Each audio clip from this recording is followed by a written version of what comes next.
Hey, this is Chris Jericho, and you are listening to Houston Wrestling Radio, probably the best podcast in all of Texas, and probably the only one I've ever heard of.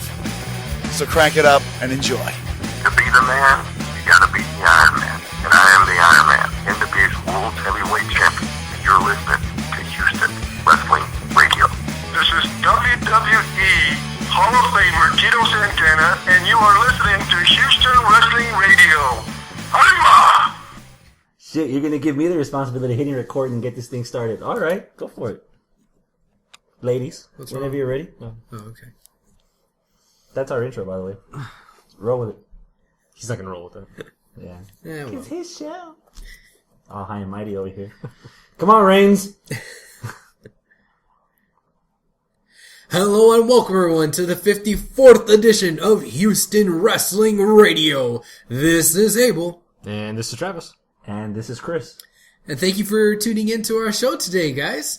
We have quite a bit of stuff to talk about. We got a lot to review for WWE.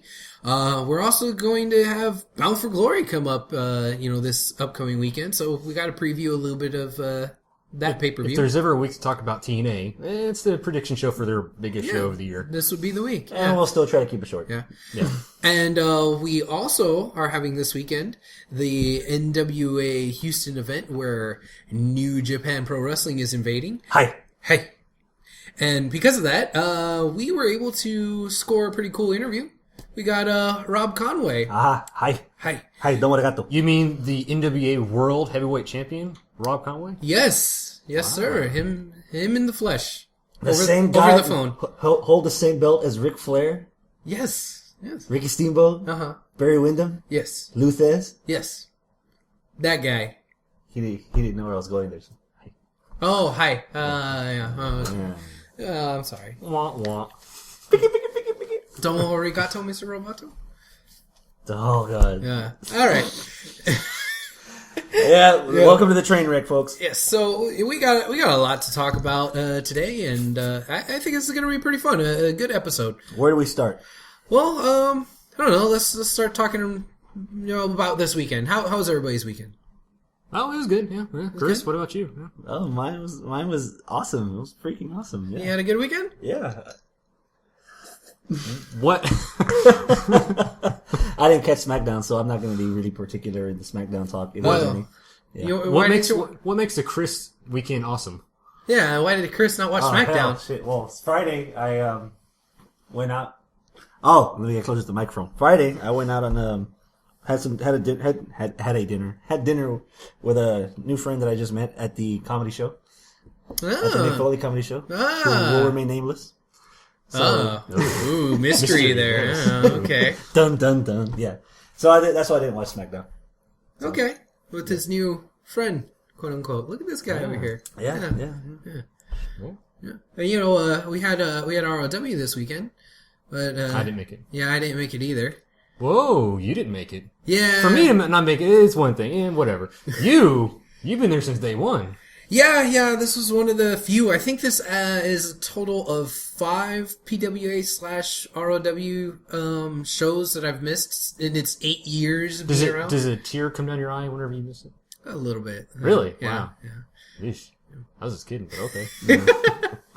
But yeah, I didn't get to go. I heard that Stash almost died, though. He received a slam from the Samoan Beast. And he lived to tell the tale. He did. So the stash is still intact? I hope so. Half of it. Oh, half of it. Oh, definitely need to check it out on the YouTube whenever that comes out.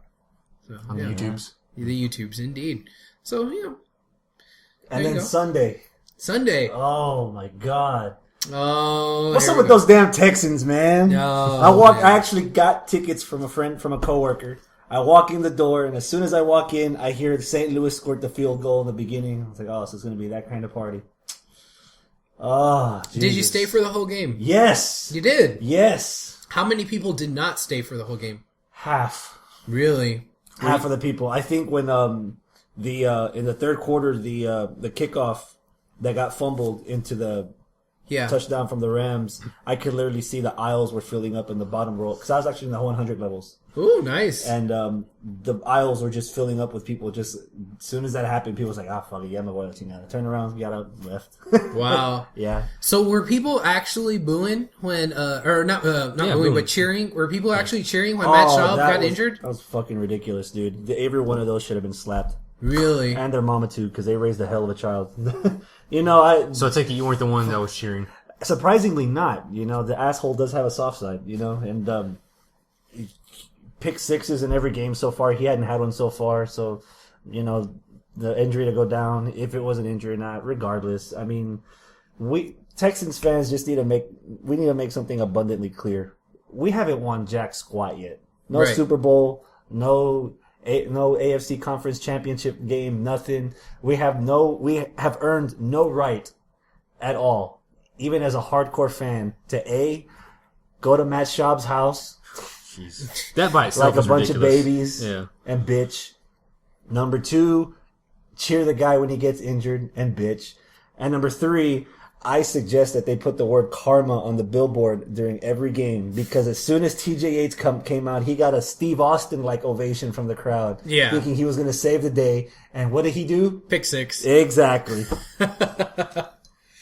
Yeah, man. That was tough to watch. When did NFL fans turn into WWE fans? I don't know. Oh well. Yeah.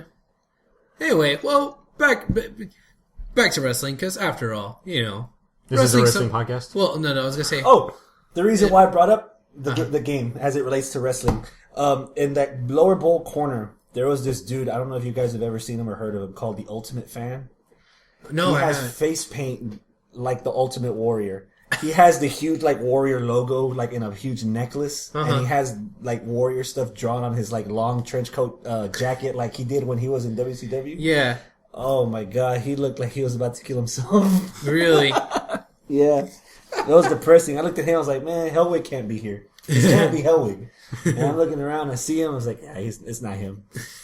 But it's funny having that resemblance, Yeah, to relate to wrestling, I guess. It's a wrestling connection. We'll take it. yeah, a little bit. Yeah, we'll roll with that. But I had a blast. It's you sit at home and you see the scores, like, man, this is a horrible game. I'm sitting there in person, I'm enjoying everyone's misery. Something about seeing That I other believe. people suffer. That I believe. Yeah, that's the part, the asshole in me is seeing other people suffer, taking it too seriously. Chris, you're such a heel. What are you gonna do? All right, I thought I was the heel. you're a tweener. Okay. Once you grow up, eventually you'll pick a side. But right now, you're a tweener. So, listen Before to you your came along, I was a heel. Damn it. listen to your Justin Bieber, watch your Charmed, and then when you grow up, we'll pick you a side. But right now, you're just a tweener. I hate you. Jeez. All Hey, right, it's not my fault. You're ginger. Chris, stop ruining the show. All right, let's move on. Hey, on a bright note, after the Texans game and all that, The Walking Dead came back. Yay! Holy dog shit. You didn't like it? The story was okay. There wasn't. Usually the season premieres, they build up a lot. They come out with a lot out of the gate, and Have you seen The Walking Dead before? yeah. This episode the build was very slow in this episode. For some reason. Again, have you seen The Walking Dead? That's what they do, man. I know, yeah. Well, it's been a while since I didn't go watch. I haven't watched the reruns or anything. I like enjoyed that it. before then. I mean, yeah, it was a little slow, but there was a lot of hole filling in that they needed to do. And That whole they storyline did. with Rick and that girl in the woods, to me, that was just a waste. Yeah, you think so? Yeah, that was just a plot thing to get Rick out of the whole everything else going on. I think it was a plot thing to kind of show where Rick's head's at a little bit. Just when you thought it was cleared, the woman kind of screwed it up again. Yeah. I did like the ceiling attack for the Oh man, Yeah. Zombies, it's raining zombies. Yeah, that was pretty cool. Yeah. And the nerdy kid, I was getting to like the guy, and then he croaks at the end of the episode. well, both new guys that they introduced. Yeah. I like both of them. Well, I didn't like the other guy, Zach? Yeah, Zach. I didn't like him, but I liked his relationship with Beth? No. Oh. The little friendship he had with Daryl. The whole I'm gonna guess every day I guess what you did yeah. before I was like finally we're gonna get some kind of good banter witty stuff between two characters No, they kill him Not off. even that. Like, we never really got any character development from Daryl. All we know is that he's a badass with a bow, with a crossbow, and that's Right, why exactly. we like him. And I But thought we that's never what got they were any going to do with development. this, you know, kind of delve more into his character, you know. But no, this is someone interesting, kill him off. We got more of it at the end when the girlfriend of the guy that got killed shared that moment with Beth? Daryl. Yeah. Where Yeah. Beth and Daryl had that moment, and he looked like he didn't want to hug her, but at the same time, he was kind of like, Well, he's become a big softie, pretty much. yeah. But, I like that. But well, you know, they mentioned it on the after show. They said he's more. It's been like 6 or 7 months since the last episode, Yeah. and he's been bringing in extra guys from other areas, not just the town. You know, so now he's like a rock star kind of sort of. You know, like everybody kind of looks up to him and everything. So yeah, he's got a kind of It's got a following, I guess. yeah. So I don't know. It's if what they say is true and it does like pick up the pace like quicker and more stuff happens in the following episodes, should be a good season. But I hope so. yeah, the past seasons of just The third season was slow. Once it picked up with the governor, well, the second season like that too. When there's like 3 episodes just talking, Yeah. you know, if they get away from that, I think this could be a good season. You know, Yeah. we'll follow up at the end of the season. Yeah. We'll see 16 episodes from now. Yeah. Yeah. How it turns out. Yeah. Okay. Wow. We spent a lot of time not talking about wrestling. hey, Is character that- development with Daryl, ultimate fan with the Texans, my date with the listener. It's all wrestling ish. You know, Right. you don't need to Yeah. no need to cut yourself there. Oh, okay. Yeah, you see? Listen to this guy over here. There is other stuff other than wrestling. Well, I know, but this is a wrestling podcast. So, you know, that's what we're supposed to be talking about. Well, it's like people like listen to us for their fix for wrestling. You know, maybe they want to. I'm pretty sure they'd rather want to hear this than TNA. Yeah. Well, that might be true. Speaking of, TNA. No, we'll save that for the end. Let's start off by talking a little bit about WWE from this week. And the big thing, let's start off with the big thing. The match there for the main event with the Rhodes Brothers versus The Shield. That was a darn good match. I liked it right off the bat. I want to nominate it for Match of the Week. I concur. All right, Chris, what do you think? I don't concur. You don't? No, I'm not voting it for match The of the hell week. you say? I'm not voting it for match of the week. No. I'm voting it for match of the year. Oh. Yeah. Well, could it be match of the week? Yeah, it could be and- Match of the Week and Match of the Year. Yeah. Yeah, I have one for the week too. Yeah. Okay, why not? I still haven't been here long enough to know how the rules work. So, Well, yeah. You know, I busted out. There's a week inside a year. I just want to let you know about Oh, that. Yeah. Yeah. Because there's also days and months too. So Yeah. I'm just trying to figure out which. Yeah. Yeah, those are in there too. Yeah, okay. We'll walk you through this. Okay, eventually. okay. All right, so Match of the Year. Yeah, match of the year. Okay. Defend yourself, sir. That means he doesn't agree with you. All right, so let's just Not yet. I'm giving him a chance. Defend yourself. 2 of our match of the year candidates: Punk Lesnar SummerSlam, Cena Bryan SummerSlam. Okay. From the beginning, the story was built up to where the match had to live up. It was raised. The build up of the story was raised so high that the match had to be raised that high or higher. This storyline that we've gotten with the Rhodes Brothers and McMahon faction / Shield, with them getting booted out one by one. Cody got booted out first. Goldust got booted out next. Dusty Rhodes got threatened to get booted out. Got knocked out by the Big Show. And then they get their match at Battleground. Awesome match at Battleground. In front of a hyped crowd. The finish was just gorillas. And then they get this match for the titles. And how it all came back around with the Big Show.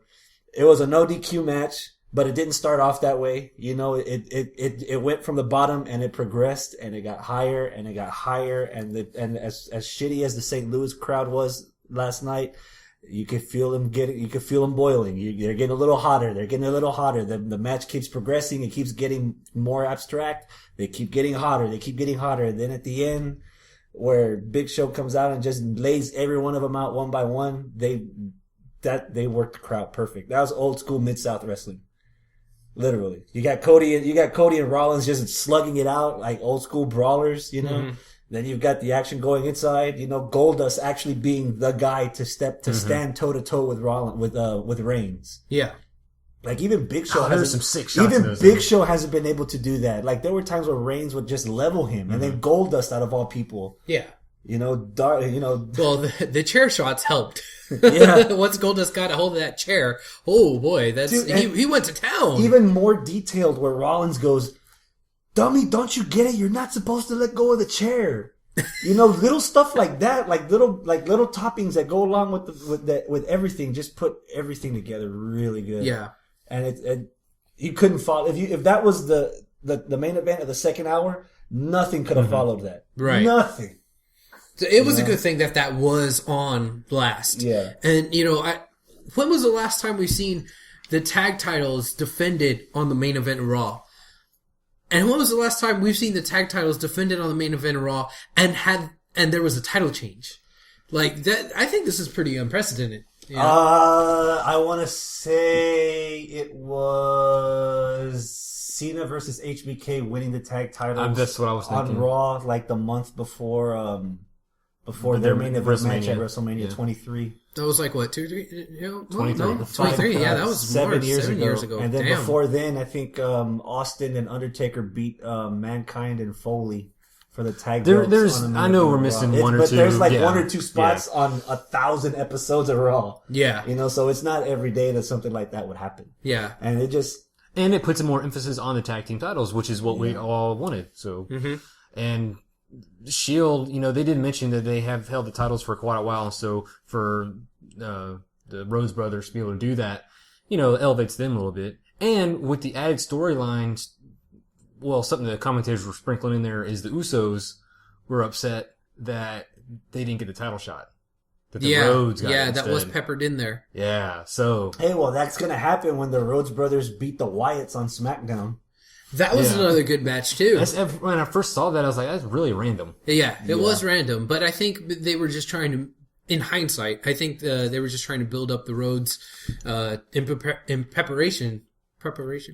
Yeah, I can't say it would have made more sense. I see where you're going. Yeah. It would have made more sense if on SmackDown, instead of the Wyatts, they fought the Usos. Yeah. And they beat those. Because I think the Usos have been like the number one contenders for a while, right? Yeah. So, for them, if they were to beat the number one contenders, then it would make sense for them to get a title shot. Yeah, so they're the number one contenders. Yeah, so. but right now, just for storyline purposes, I can see why they got the titles, obviously. Yeah. So that's why it's my match of the year candidate. Okay, so... there's enough merit in that match that it deserves to be up there with the class of the matches that you've gotten so far. Well, as of right now, I want to say that this is definitely match of the week candidate and my pick for match of the week. All right, so, and I think we can all agree on that. Yeah. If you want to talk about match of the year, okay, I'm not fully on board with it, but you convinced me a little bit more. So, Travis, what do you think? Do you want to nominate this as match of the year? Yes. Yeah. Okay, well then, make it so. It is now added to our list of match of the year Is anybody candidates. keeping track of our match of the year candidates? Yes. Would you like to know what our match of the year candidates are? No, not really. I just want to make sure you're keeping track of Well, that. I am keeping track, but and since you brought it up, I'm going to try to see if I can rattle them off. Let's see. We had from Raw at the beginning of the year, Cena versus Punk. Okay. Then we had Raw from, I think, springtime, Cesaro versus Bryan. That was during that handicap match, the second one, Cesaro. Yeah, it was he had It was to a take gauntlet on match. It was three match. matches: Swagger first, and then Swagger, and then Cesaro. And that match part is what you're. Yeah, that's the one I'm talking about. Yeah. And then the two from SummerSlam, Lesnar, Punk, and then Bryan, Cena, and then this one, Rhodes Brothers versus The Shield, no DQ. Okay, so that's it. That we have five so far.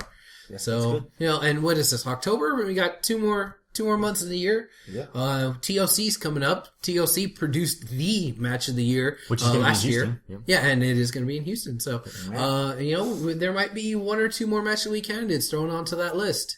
Match of the year candidates. One of the reasons I'm agreeing with that is, besides everything you said about the match, I'm going to go on top of that and say it was a great showcase for Goldust. Oh, definitely. My God, I mean Darth Rhodes. Yeah, whatever you want to call him. Yeah, that's. I was very surprised and very impressed because when he was Black Reigns in TNA, Black Dust as I like to call him, he wasn't really all that. I'll say it for you. He was in a hella bad shape. Mm-hmm. Yeah. He really got into shape for this run here in WWE, and Bang? Huh? Bang. DDP? Oh, yeah, maybe Yeah. that's what it is. I don't know, but kudos, and he really got in shape, and he's doing his craft well, better than I've seen him do for a really long time. Yeah, it's good to see him out there in that shape, in that condition, mental status, And everything. it's a great team. Like Cody Rhodes was doing Goldust moves. Goldust was doing Cody Rhodes moves. They had their own inventive teamwork moves. It just looked like a complete different team. In the history of them, they're brothers, and we all know the history of the Rhodes, so you got the legacy of that family with them. It's all coming together. And aside from all that, even though that there is all that continuity, at the same time, there's still an odd couple type of what's the word I'm looking for? Relationship? Yeah, an odd couple type of relationship there because Goldust, the freak with the face paint and the da-da-da and this The and that. black sheep. Yeah, the of black, the and family. then you have Rhodes, who's just been, or Cody, who's just been like this regular charismatic, style heel, but they work together because they're brothers. Right. So they kind of has the best of both worlds there, Right. I did want to point out on SmackDown, they fought, the Wyatt family. And when Goldust started off against, Eric? Rowan. Yeah, Rowan. Yeah. They both got, did the stare down. Mm-hmm. He's got the freaking goat mask on. Yeah. And it's Goldust is Goldust. It was weird. It was a really good reaction, stare down with Goldust's facial expressions. Yeah, it was like, who could out freak who? Yeah, exactly. Yeah. So that was a nice little moment on SmackDown too. It was indeed. So I'm very, very happy with what's going on with the Rhodes lately. Let's see if they'll have a really good title run. I don't know if they will, but if they do, that's There's good gonna be moments great. right now. Yeah, definitely a good moment for right now. Hopefully they don't go the way of Ziggler, where, Ziggler won the World Heavyweight title. It was this great moment.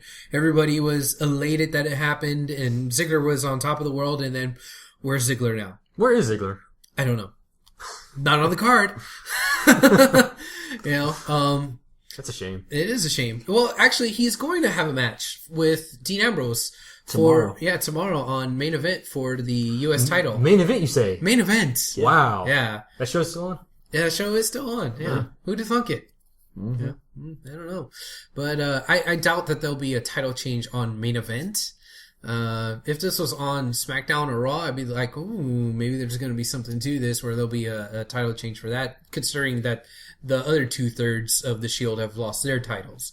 But whatever, we'll have to wait and see. But back to the Rhodes, I really, really, really hope that they have a good run. And Same then, here.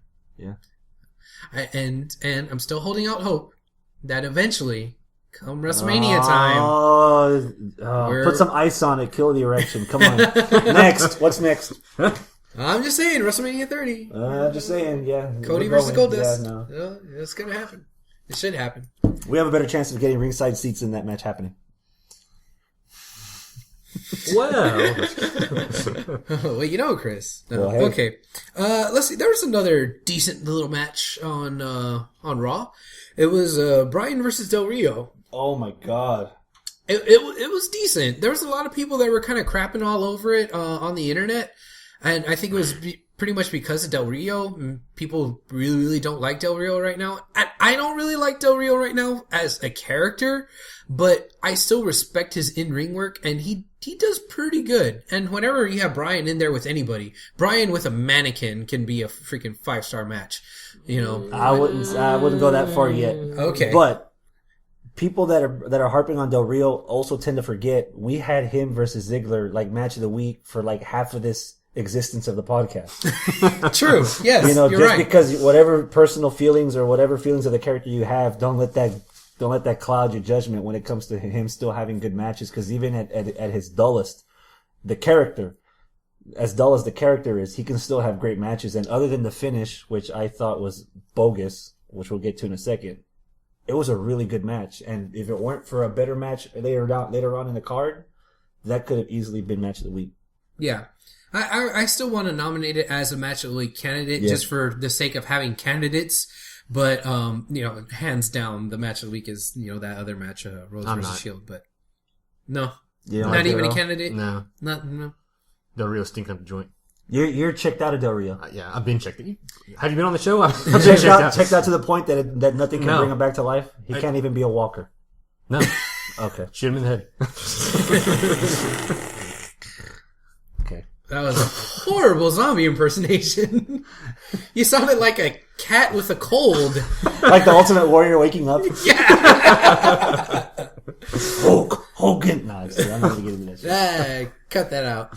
All right. Well, let's talk about the end of that match. Oh my god. With Orton coming on the Titantron and going, "Hey, look at me." That's a classic heel tactic to do, I guess. True. Yeah. Coming on the Titantron and distracting. Yeah, that's true. That I didn't have a problem with. Yeah, I don't have a problem with that either.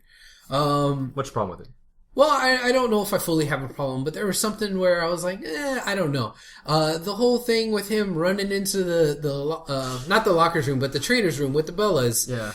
And I don't know. I kind of dig the whole Orton kind of being creepy thing, because that's kind of what he does. Yeah, exactly. And he kind of put himself on the map by RKOing Stephanie and kissing him in front of Triple H, who's handcuffed to the rope. You know, kissing her. Right. You kissing her. I'm sorry. Yeah. Thank you. Catch, good catch. Yes, good catch. That was a Freudian slip by him, by the way. A little bit. Yeah, I know. Anyway.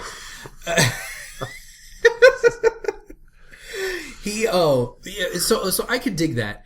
Where I didn't really dig it was when Brian went in there and said, "Where's Orton?" And Bree's like, "I don't know. He was just in your room, in the same room you were in, like, not even 30 seconds ago. How do you not know where he went?" I mean, he obviously went back outside. You couldn't just say, "Oh, he ran back outside." Yeah. No, you said, "Oh, I don't know." Like, you stupid. What the hell? You know, like, that's what bothered me. Yeah, I agree. That when I first saw that, I was like, this logic doesn't make sense. How would he not know? How would they not know where he's at? Yeah. Like I could understand it was like, well, I don't know where he went, but he left and he went out the door. Yeah. Like, I can understand that, but just being completely clueless, like, come on now, you're not that dumb. Unless, wait, unless, well, Chris, what are you gonna say? No, Travis. Trav, go ahead. I was gonna say, unless they're actually gonna go the route of turning the engagement thing into a storyline, and they can just mess up with the characters, and now Bree is actually going to turn on Daniel Bryan. Maybe. I don't see. I'm just saying that thought did cross my mind whenever that segment happened. Because how would she not know where he's at? Yeah, maybe. Unless you're that effing stupid. I don't know. I just think maybe she was just that effing stupid according to storyline. But I don't know. Chris, what were you going to say? I'll say it for you. They're fucking stupid. Okay. I mean, the whole premise, didn't have a problem with it at all. Orton doing what he did, I didn't have a problem with it at all. Brian doing what he did, I didn't have a problem at all. The way the whole thing finished, didn't have a problem with it at all. The Bellas can't act. Mm-hmm. Yeah, they can't. They didn't make that part believable. Like, they don't know. They don't have an acting bone in their body. Was it them not acting well, or was it that the script wasn't written well? No, it's them acting. Okay, so they flubbed up the line. It wasn't that, there could have been no lines. Their facial expressions, everything was just off. Like, the only way to teach them how to make facial expressions is to have it happen to them, and then record their reaction and show them this is what you're supposed to look like. Yeah. You know? Because they if it was any other diva, they probably would have done a whole lot better job emoting the whole situation and spitting out the verbiage in the right tone, as opposed to, "Hey, I don't know where he went. Oh my God, it's Randy Orton." No, I'm sorry, guys. Just because one of you have tits doesn't mean that both of you are anywhere near acting ready. They're just not. Yeah. Yeah. Well, there you go. That was pretty harsh. Actually, not for Chris. Yeah, you're right. Yeah, I could have colored it up, but I'm looking around. I'm looking for the swear jar to hit me in the back of the head, so I'm just trying to, All right, so yeah, all of that was kind of But do you think this adds any more or takes away anything from the Orton Bryan storyline? No. I mean, it's gonna add on to it, make it more personable. Yeah, because he went personal. After whatever. Yeah. Okay. So because he went after his fiance. So, yeah. Yeah, it's gonna make it. It's gonna enhance it. Yeah. That was the whole idea. I would assume that's the whole reason they brought it out in the first place. Mm-hmm. You know, just for that purpose. Did it work? Not for me, but okay. I'm such a jaded wrestling fan now. Nothing works on you. Yeah, pretty much. You need freaking wrestling Viagra over here for it to work on you. What would that be? I don't know. Pfizer needs to get on that. Snort it. Don't do that. Like Kool-Aid. Yeah. Oh yeah. Oh god. All right. Well, speaking of Viagra, let's talk a little bit about Heyman and Ryback. That's a horrible transition. You're bad at those. You used to be kind of good. Now you just suck at it. Yeah, I think I stole his thunder. You think yeah, so? a little bit. Yeah. You want to take credit for that, Chris? Why not? Yeah. Is it all your fault? Yeah. All right. So Heyman and Ryback are now going to be in a handicap match versus Punk on inside the Hell in a Cell at the pay-per-view. Boo. Boo! Wow, just like that. All right. Explain. Just similar to Del Rio. I'm starting to check out of this whole storyline. Okay. It's getting too repetitive for Punk versus whoever, the same person 2 or 3 times, and the promos with Heyman. I mean, they're still good promos, but it's like, how much more can we get out of this feud? Yeah, they're really. And this whole feud with Punk has killed Curtis Axel's career. Yeah. Curtis Axel killed this entire feud. You went from CM Punk Brock Lesnar to CM Punk Curtis Axel. Yeah. And the way Curtis Axel's being booked, he's always, if it's like Heyman's team, like Ryback and Curtis Axel's taking the fall. He's getting the brunt of it. Ryback, they had a beat the clock match tournament thingy where the winner of the beat the clock got to pick the stipulation. Ryback had some dark meat in R-Truth, who played it smart. He played it smart by running around the ring killing time, but in the end Ryback's hunger was fed. And then we got Punk against Curtis Axel. You beat your Intercontinental Champion in 5 minutes. Mm-hmm. What does that say? Guess who lost the fastest? Yeah, Curtis Axel. Like, bring back McGillicuddy. I'm done with Axel, dude. Like, literally. Like, if Paul Heyman, the evil mad genius from ECW, can't resurrect your career or put you higher than you were when you got there, something's wrong. Done. But Who cares if your dad and grandpa? Is it him or is it the booking? It's him, dude. I think it's the booking. Because he's not going out there and losing all these matches on purpose. They book him to lose these matches, and he's an Intercontinental champ, but he's jobbing week in and week out to Punk. And sure, it's Punk, but at the same time, you're the freaking Intercontinental champion. There were matches on Main Event and Saturday Morning Slam pre Curtis Axel when Michael McGillicuddy was just there to do matches, and his appearance, his charisma, his moveset, his everything looked so much better. And as soon as they stuck him with this Curtis Axel gimmick and they put him with Paul Heyman, he just started to sink. Do you think it's the fact that they are bringing in his heritage of his family? Or do you think it's like too much for him? They should have just gone straight. They should have just gone straight Joe Hennig. And not like played up so much. And not have a little diagram example of how this part of his name is because of this and this other part of his name is because of that. And then we got the music guy going womp womp, remixing his old dad song. We didn't need all that. I'm Joe Hennig, 3rd generation. I'm going to try to live up to my parents, my family's expectations. And that's all like Randy Orton. That's it. Or Cody Rhodes. You didn't have to complicate that. Yeah, I mean, they're doing such a great lineage and heritage family storyline with the Rhodes brothers, but when it comes to Mr. Perfect and freaking Joe Hennig over here, they're really dropping the ball. They dropped it already. Yeah, at least as bad as unsuccessful as it was, the presentation for Ted DiBiase Jr., the packaging was so much better done than Kurt Hennig. Like the intro, like when he first debuted? Everything. Yeah. It was just done so much better than what they ended up saddling Curtis Axel with. So what happened to Ted DiBiase's career? Injured. No, I mean... among other things, and he's gone. Well, I know he's gone now. But you said he was debuted so well. I mean, what happened? Explain that. WWE dropped the ball. Same way how they dropped the ball with Curtis Axel. When Curtis Axel first came out, and, he came out with the remix of his dad's music, and, this and that. Beat Triple H. Yeah, people were like, okay, cool, maybe this is going to be the thing for him. And then they just turned him into a jobber to the stars. And even then, triple threat match... Miz, figure 4 on Wade Barrett. Axel comes in and pins Barrett while he's in the move, wins the belt. Even then, his career was fine. Yeah. It just Even though it was started a cheap win. Yeah, it started going downhill when he got inserted into the feud instead of having his own Intercontinental title run. Like I can't even list off anyone he's had an Intercontinental feud with except R-Truth because that just happened.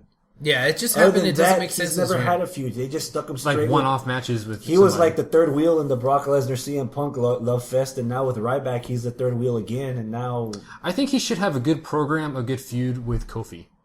hell no, I don't want Kofi on my TV either. He should. Well, You the mentioned reason, earlier about Dolph Ziggler's how the momentum got lost and how Dolph Ziggler was world champion. Now all of a sudden you don't know where he's at. You know why that happened? Concussion. Yeah. We should have had Fandango as our Intercontinental Champion right now if it wasn't for concussion.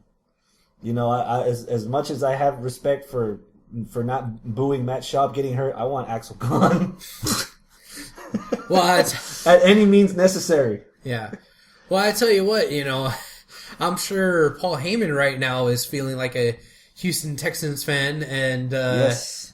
he's feeling about Curtis Axel the way Texans fans feel about Matt Schaub right now, Another- because he yeah. pretty much threw a pick six and lost the whole damn game for him. And hey, guess what? Now you're going to be in a Hell in a Cell with CM Punk. You got the 3 count. Yeah, Not that's good. so do you could start to see the frustration on Paul Heyman on TV. Like tonight on Raw, he just walked out after the Yeah. match. He didn't say nothing. So do you think this might go into something where Heyman will just get right back to just get rid of Axel altogether? I think something along those lines will happen as soon as he officially loses the Intercontinental title. That's going to be the straw that's going to break Heyman's his holding on back. to that title. He's not holding on to Axel. He's holding on to Right. that title. Yeah. If he loses that title, then he's like, okay, Ryback, let's kick this dude to the curb. Yeah. Yeah. So I think we all see that coming from a mile away. And that's going to be unfortunate for Curtis Axel, Joe Henning, whatever you want to call him. McGillicuddy. McGillicuddy. Yeah. What I kind of wanted to see, this is kind of going not off topic, but for Hell in a Cell, kind of sticking with the theme, the name, but not actually having a Hell in a Cell match. Remember the old NWA days, WCW days, when they had like James E. Cornette or one of the managers in the little cage, like hung up? I want to see that with Paul Heyman. Wasn't there a DX versus Spirit Squad where somebody was up in a little cage somewhere? No, that was the Recently on WWE television where they had a match where they had somebody hung up somewhere. I don't remember that. I'm thinking you're thinking of that Saturday Night's Main Event match where they threw them all in the cage after they're done with them. Yes. Is that what you're thinking of? I think that's what I was thinking. They threw him in a crate and said ship him back No, to that was WWE. after that. No, Oh, this was okay. during the match. Yeah. But that is, I keep thinking I think it'd be kind of interesting if they could do that. Just kind of bring that back, especially for a pay-per-view called Hell in a Cell, and it's not Yeah. really, it's still kind of keeping with, Keeping with the theme. yeah. So I don't know, it'd be kind of neat. But Possibly. What I really want to see is Heyman dressed up in a walrus suit, kind of like how Heenan was in a weasel suit. I want to see something like that. like what I happen. mentioned last week. Yeah, Yeah. Okay. Yeah. I'd rather see that. He's locked up in a cage in the match, and if his guy loses, he's got to wear a walrus suit after that. There you go. He can't get out of the cage until he puts the walrus suit on. There you go. Yeah, there you go. You want your freedom? You're wearing the suit. Just Now remember, march. yeah, Cornette would just like throw out like breast knucks or something from the cage, or he'd always have something. Yeah. Some kind of shenanigans. Oh, shenanigans. Oh man, that stuff. Yep, that's a lot of stuff. You mean All right. shenanigans? Yeah. All right. Well, let's see what other things we got on tap here. Let's talk about Cesaro for a bit. Do we have to? Yeah. You don't want to talk about Cesaro? Depends what we're going to talk about. Well, we're going to talk about him and the big swing. Yeah, no, y'all can have this one. Really? Okay. Well, I wasn't a fan of this, last week or 2 weeks ago? And it just became a thing. yeah. He's a heel, and he has a thing that a face does. Right. And it's becoming more than him. He's got to do it now. Yeah, it's become even more blatant. It's one thing to do it during a match and people are looking forward to it, but then like last night, the match was already over. There was no reason for them to be there. Nothing was going to be accomplished storyline wise furthering by him doing it, but he's looking at the crowd. You want me to do it? You want me to do it? Oh, I'm going to do it. And he just does it. And it was half-assed, like 4 swings and the dude's like, Yeah. that wasn't even worth it, you know? And it's I just, think Tensai might have screwed that up a little bit. regardless, No, I think he that's just didn't give a shit. that's just something he shouldn't be doing right now. And even the fans are chanting "We the People," so it's like getting face. The team he's on is getting face responses during the match. Yeah. You know, if these guys were faces and they were doing this, would you guys be so against it like how you are now? I wouldn't care. Really? It's a move. I've seen it. Okay, great. Let's move on. All right. It lost its specialness after the third one. Think so? Yeah. I Because don't the know. first one, you couldn't top it. The dude was doing it for a good 30 seconds. The first 2 or 3 he 35 did was seconds. great, but they were I mean, awesome. But then, But it was blatant booking whenever it was the Real Americans versus Santino and Khali, or the Primetime Players, where you had the big even dude, yesterday's commentary where they kept bringing it up. Are we going to see a Cesaro swing? Like, really? It's like they too built- over the top. It was wrong. It was wrong altogether. Like, it doesn't belong on a heel team, on a heel guy. Yeah. Well, I don't know. I'm still digging it. I still like it.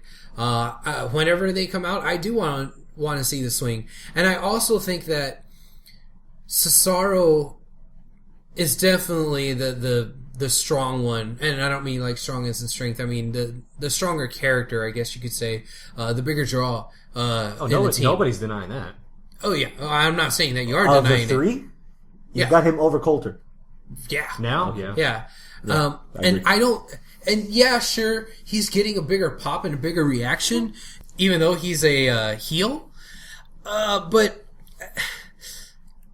I don't know if that's necessarily a bad thing. I mean, he's getting over. And I've been wanting him to get over because I've liked him and I liked his work. So I don't know if we should not like it because we're supposed to like it. You know what I'm saying? No. Okay. no. You're being Your guys' issue is that we're supposed to like it, they're forcing it, and so since we are supposed to like it, we're not going to like it anymore. no, not even know. that. I just don't care. All right. It doesn't matter. I mean, what about you, Chris?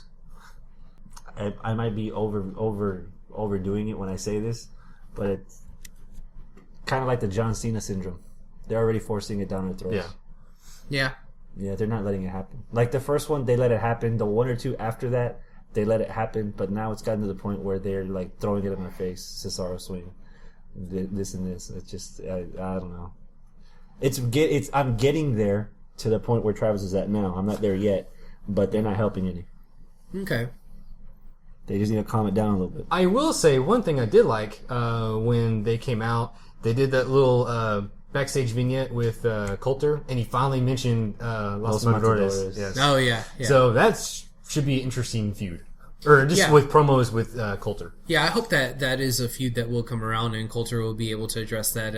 And yeah, I think that will be good. They need to go in that direction because I do agree with you guys that just a move isn't enough to get somebody over, but this is definitely a tool for them to get there to that point. Now, yeah, I understand that they're doing face stuff even though they're a heel, whatever. I'm just glad that Cesaro's getting attention because I've always wanted Cesaro to get attention. Well, if that's what it takes, sure. But, I mean, they're acting like he's done nothing other than this swing. Like, this nameless guy, generic-looking guy with... Did you see any uppercuts at all in last night's match? Oh, from no. Cesaro? No, he did that deadlift though on Tensai. That was pretty impressive. Oh, the I thought I saw one. neutralizer? I thought I saw one, but I couldn't. Well, he did that also, but he also did that straight deadlift where he just picks him up all back. That gut wrench Yeah. suplex, all muscle. Yeah. Oh, man. Yeah. So, I mean, he does a lot of things for them to build up and talk about, his strength. So it's not just the big swing. Did he do his neck popping thing during the match? Yeah. Okay. Yeah. Because that's where if you start seeing less of the other moves that he makes and all he does is the swing, then we're gonna have a big problem. I think I did see an uppercut. Because but if you're saying one uppercut as opposed to how many did he throw in his match with Sami Zayn? Yeah. How many has he thrown in his other matches since he's been in WWE? And now all of a sudden he's like, oh hey, I'm gonna just tag in, do my swing, and then I'm gonna get my cheers and then I'm gonna walk out. Yeah. If that's where this is going, that's not the kind of attention you want Cesaro to have. He needs to be well-rounded. Yeah. Yeah. And he was before the swing started. No, actually, when the swing started, that was the cherry on top. That was the total package. That was the last push to get him over the wall into the next level. He should have been doing this when he was the All-American by himself, or he was the American U.S. champ. Yeah. United States of Cesaro, or Antonio, United States of Antonio. Yeah. That's when he should have been doing, because that gimmick that he had, that would have been the thing. Or if he was Intercontinental Champion and call it Ring Around the World. You know? Oh, that's silly. No. Yeah, no. Why not? All right, what's next? I don't think there's very much else to be talking about for WWE for right now. Yeah. I mean, we got Cena coming back, but man, whatever. We can save that for later. Yeah, we can talk the show before the pay-per-view. I mean, there's not really too much to talk about there. It was a long show, though. It felt long. It felt like maybe it must have just been me because that was the first Monday Night Raw since I've opened up my Twitter. Since I opened up a new Twitter account and started talking. What's your Twitter handle? Stone Cold Nimrod. At Stone Cold Nimrod. Yeah. I forget the at part. Like, that's how new I am to this. Like, Yeah. I forget you're supposed to put the at part to it. Okay. But yeah, if you guys want to shoot the shit, at Stone Cold Nimrod. And I think that's why I felt like it was long, because like every 5 minutes, whatever voice in my head popped something, I just wrote it. And That's what Twitter's for. Yeah. I figured that out, yeah. Now if we could just get Travis to get on the Twitter machine, then... I have a Twitter handle. Oh, I know. You just never use it. I don't use it at all. I couldn't even tell you what my handle is. Let's see if I can find it. Samsonite?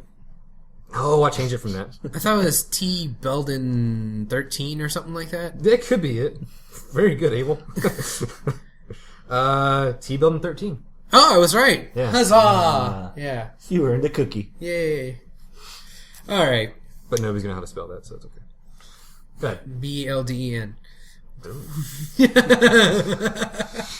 No, I got to change it. What's next? All right. I guess we're done with WWE talk unless there's anything else you guys want to add on there. God, no. Let's just one last little tidbit. Damn you, Chris. This is gonna be short and sweet. They teased us today about Steve Austin being on E3 on E60, which I thought was gonna be a whole wrestling thing like Scott Hall or something. And then I was thinking, you know what? I've heard his podcast. He's never mentioned anything of this. I don't know what's gonna come up of it. I wasn't disappointed though.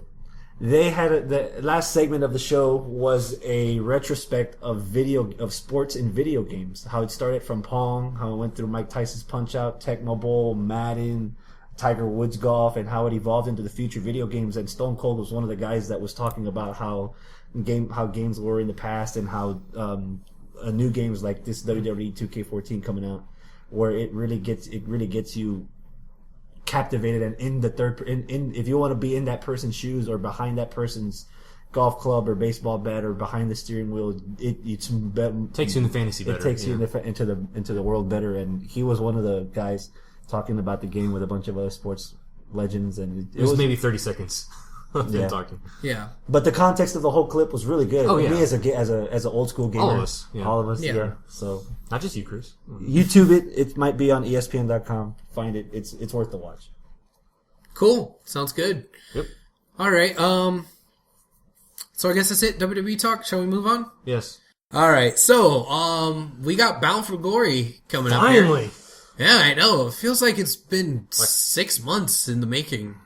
I think it has. That's not really necessarily a good thing. Bound for Glory series just drags on Bound for Glory too long, I think. What do you think, Chris?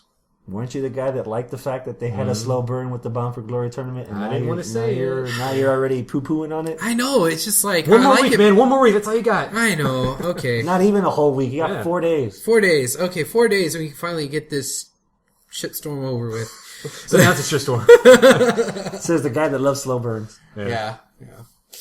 All right. Well, anyway, there was another match of the week candidate that was on Impact. It was Austin Aries versus Jeff Hardy. Yes. I'd like to nominate that. Chris, Trev, Yep. both on there. Okay, cool. Match of the week candidate. Ta-da. Definitely not match of the week, but it was a good one. That was when I tried taking notes of the show so we can have discussion to talk about. The only thing that was on there on my notepad was Aries versus Hardy. Yeah. So, it was good, and... It was really good, actually, and I was surprised Aries got the win. Right? Did he? You know what? He did that brainbuster from the top rope. That's he Aries did the did brain it. buster off the ropes. That's exactly what it he was. was Yeah, all that right. was sick. Yeah. Yeah. Oof. So I think that was a nice little match to kind of preview and set up for their Ultimate X match at the pay-per-view. The only thing that makes it better, Samoa Joe. Ah, Sofa Joe. okay. Mechanic Joe. Walking Joe. 5th member. So here's your platform to complain that your boyfriend's not in it. Go for Okay, it. so I complained a whole lot last week about why is this a 4-way and not a 5-way involving Kenny King. And, well, we get a 5-way, except it's not with Kenny King. It's Joe. Joe just comes out there with a mic and says, hey, I'm gonna book myself in this match. Deal with it. And, okay, yeah, now it's a 5-way. Great. Why the hell couldn't Kenny King do that? I'm not saying I don't want Joe to be in the match. I'm just saying, why the hell is Kenny King not in the match again? Like, he should have been there from jump. Do you hear that broken record? I mean, it's like wobbly and stuff. Yeah. It is a broken I'll record. tell you what, if we ever go to Vegas, I'll take you to Chippendales where he works and I'll get you a lap dance. Oh, God. Will that make it better? I think his theme song is actually what he dances to over there. No. Oh, he's blushing. Maybe a little, Coming through the okay? beard, like you can see, like red. Rudolph the red-beard reindeer. Oh, God, I hate you guys. I don't Ask know. him what KING stands for while he's grinding you. Oh, jeez. God. Oh, God, I hate you guys. Womp, womp. Why are you guys not upset about this either? Like, I would figure that you guys would nitpick at this too, because, I mean... I've already nitpicked about the booking. That's about it. As Okay. far as I go. Chris, you don't have a problem with this? I guess just because it's Joe, right? Joe being in the Ultimate X match makes me want to watch it. Before, I didn't care. The Ultimate X match is another TNA thing that's been hoarded to death that I'm already immune to it now. Okay. So that's Wow, that sounds like something I'd say. that's not the reason why I'm watching Bound for Glory. So, but now I'm looking forward to seeing Joe in it. Okay. But Samoa Joe being traditionally an X Division guy, somebody that has had the X Division title and brought a lot of prestige to it, I don't think I've ever seen him in an Ultimate X match. And I don't know if he'd be proficient in an Ultimate X match. I think he's only been in 2. Has he? Yeah, 2 of the 400. Yeah. I don't know. He doesn't seem like he'd fit in that match style. Well, we're about to find out this Sunday. Well, I guess so then. I think he'd be fine. It's Samoa Joe, X Division. I mean, yeah. Yeah. Why wouldn't he be fine? Because gravity is not his friend. That's why. They'll make it work out.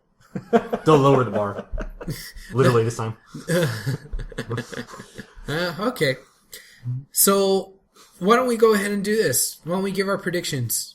So, predictions for that match, the Ultimate X match. Who do you think will take Go over that name the participants one more time.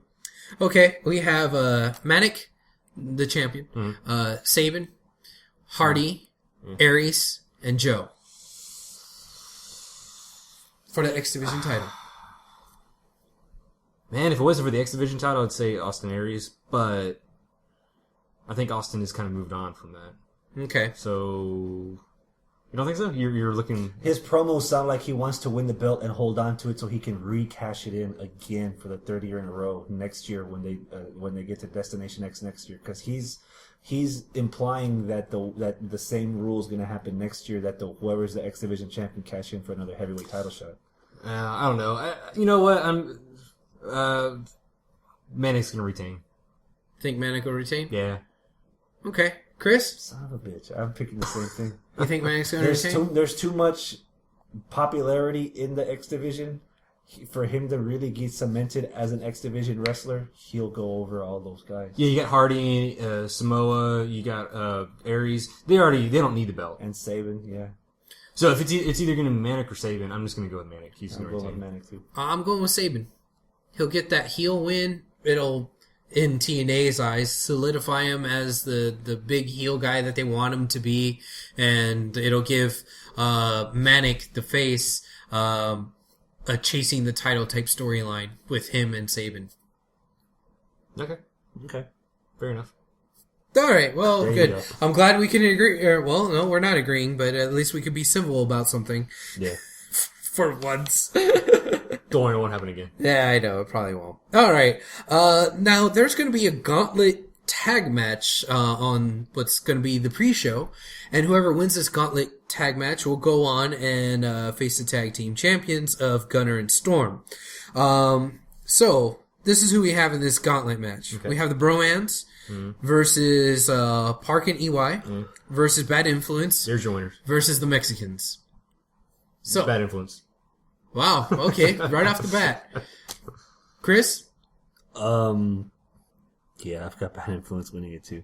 Think so? They're one of the few shining spots in TNA right now. Give them the belts. Yeah, they. I'm agreeing. We're like all even like as much as I like Storm and Gunner's really starting to improve in the ring, I still forget they're tag champions. I forget about them in general. There's no way that you cannot have 2/3 of ego on your pay-per-view. There's no way that can't not happen. Right, exactly. You can have the Bromans not be on the pay-per-view. You could have the Mexicans not be on the pay-per-view, as much as that pains me to say, because, you know, they should be more prominently featured, but they're not.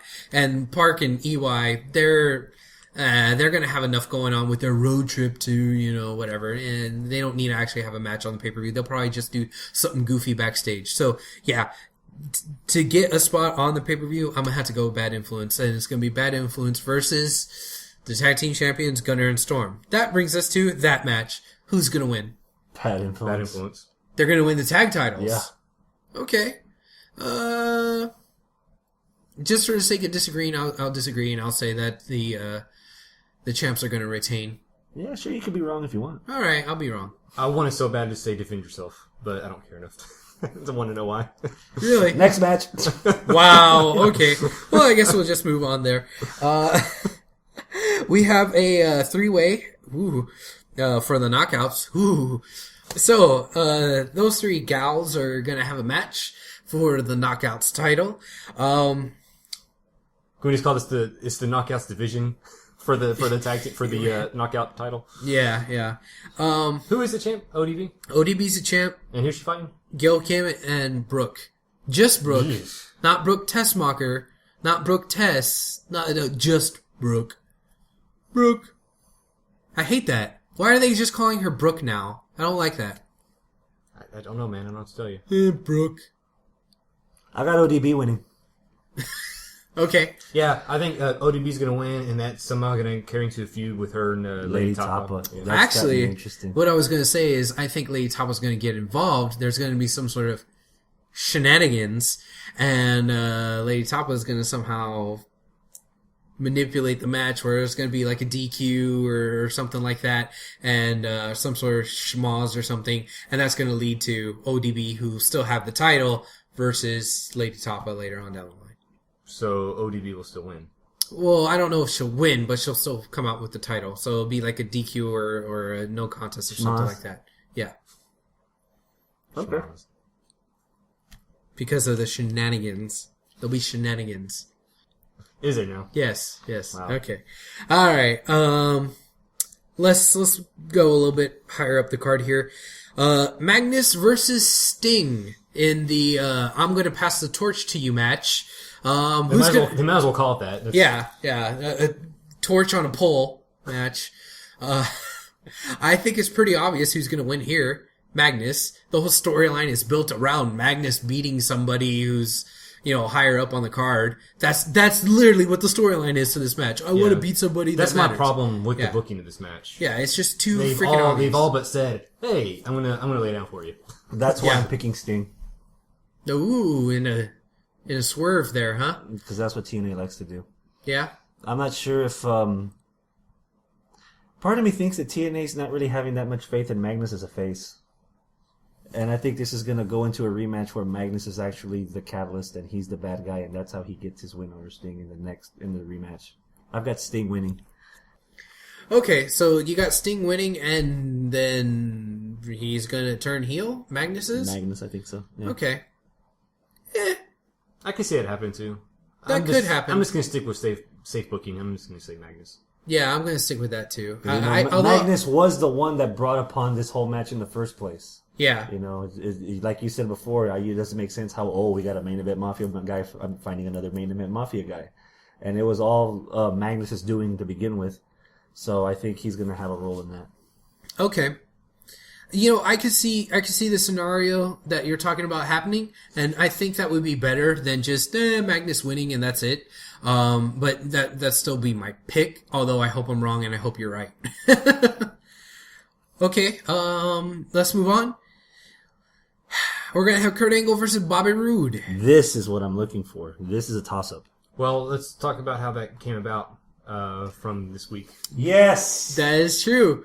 Chris, do you want to say that this is one of your patented segments of the week? The segment of the week Think so? is the whole entire thing from the beginning with Kaz and Daniels bringing out Robert Roode. Dude, those suits they were wearing? With the top Throwback hats? Thursday for Dumb and Dumber. Yeah. You did get that reference. Yeah, Okay, yeah. Man. God, that was really great. Of course, you know, I mean, bad influence, just out there being idiots. It's the best way they know how. This is why they need to be on the pay-per-view. You know what? I think they're just being themselves. I think Yeah. this is how they are the entire time. Yeah. Except right now they're like cranked up to 11. Which Yeah. old wrestling formulas, that's how everything happens. That's how we get Steve Austin. That's how we get The Rock. That's how we get a lot of the popular guys that we get now. And Yeah. then they're following it to a T. If only they had a bigger platform to do it. I did like the video tribute to Bobby Roode. Oh, Oh, Voiceovers. Oh my good god, that was crazy. everybody talking about how great Bobby Roode is, but Yeah. they weren't really. They dubbed over it. jeez. Bobby yeah. Roode. Brilliant. that was really good. Then of course Kurt Angle comes out being a party pooper. In phenomenal shape. He Yeah. looked But great. that was a good moment for the return of Kurt Angle. Yeah. You know, so Crowd went nuts for it. Angle just... that was a good. You know what? That was a good crowd on Impact. They were okay. Yeah, it was.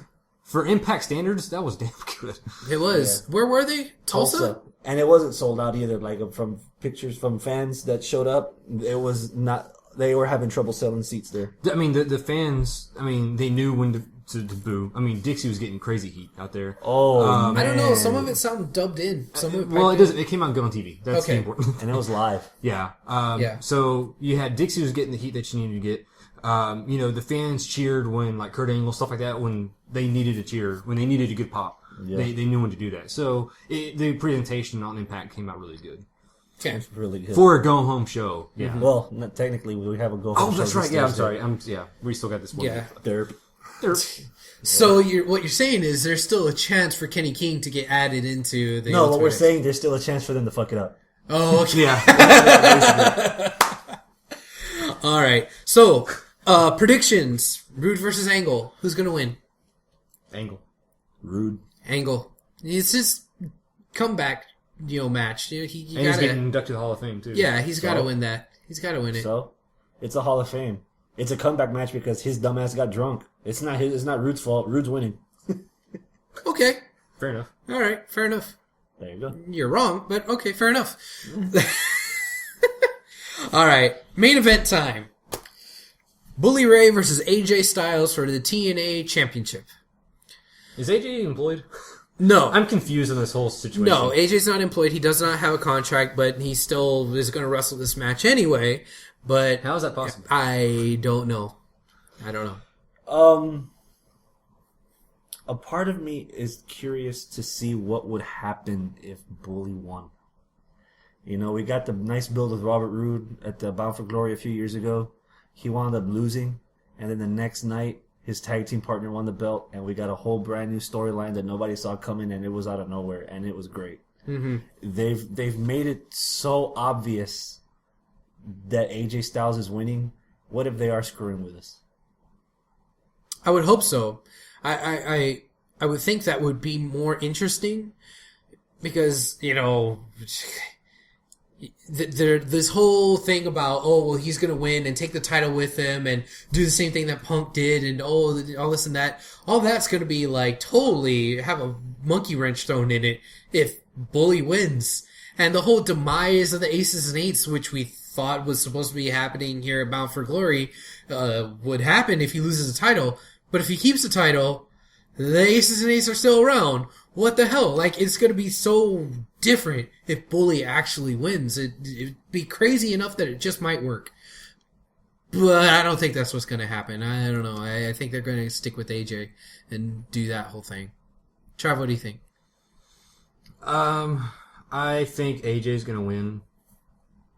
I guess.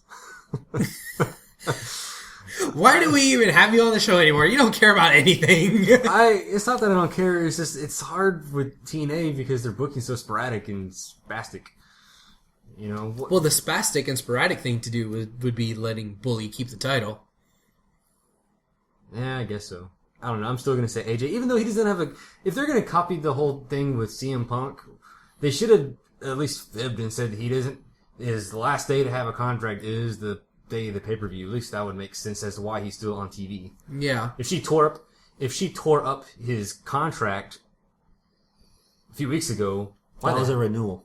Was it a renewal? Well, okay. Well, Yeah. okay. Then when does his contract actually expire? It already expired. So he's not under contract. Okay. So why is he still? Why is he still on TV? I don't know. I mean, I guess the extension, but I don't even know what that's really supposed to be. But That's whatever. not even storyline wise. Yeah. The whole extension thing. Yeah, I don't quite get it. But Just whatever. to be different, I'm going for Bully. Okay. On the off chance that something way out there happens, which I've kind of got the feeling it's not, but just throwing it out there. Okay. And another reason I'm going to say AJ is this contract thing aside. I'm going back to, it's a year's worth. Like last year, he couldn't wrestle for the title for a whole year. Yeah. And this would be a good payoff for him. Yeah. That's one of the only reasons I'm going with that. Okay. That's all the matches on the card that we know of as of right now, unless some more matches get added on this next week or I don't whatever. know. That card is a bulk of their roster. It does seem like pretty much all of the card. Yeah. How many matches is that? Let's see. You got 1, 2, 3, 4, 5, 6, 7. Well, Yeah. 6 and the pre-show. That's a good card. I mean, that's a good size card for a pay-per-view. For match of the year, or pay-per-view of the year, biggest pay-per-view of the year. Yeah. Yeah, think I so. would say so. That almost all the matches are stacked. Like Yeah. X Division's got a whole bunch of X Yeah. Division guys. Also, Rude, Like their big stars are all booked already. Yeah. Name one big star that's not on that card right now. There, you can't do it. Hulk Hogan. True. Name one wrestler that's not on the card there. Yeah. You guys have heard that Hogan's considering himself as a free agent. He's looking to the opportunity of actually going back to WWE. You know, I don't know how much. I've heard he turned. Of that is true. I heard he turned them down because WWE wasn't offering him any money. Really? Not as much as Not TNA. enough. Yeah. TNA is actually offering him more money. You know, I tried to bring this up last week, and we were saying, "Oh, that's all just kayfabe." Mhm. I mean, is this all kayfabe? I think it is. Okay.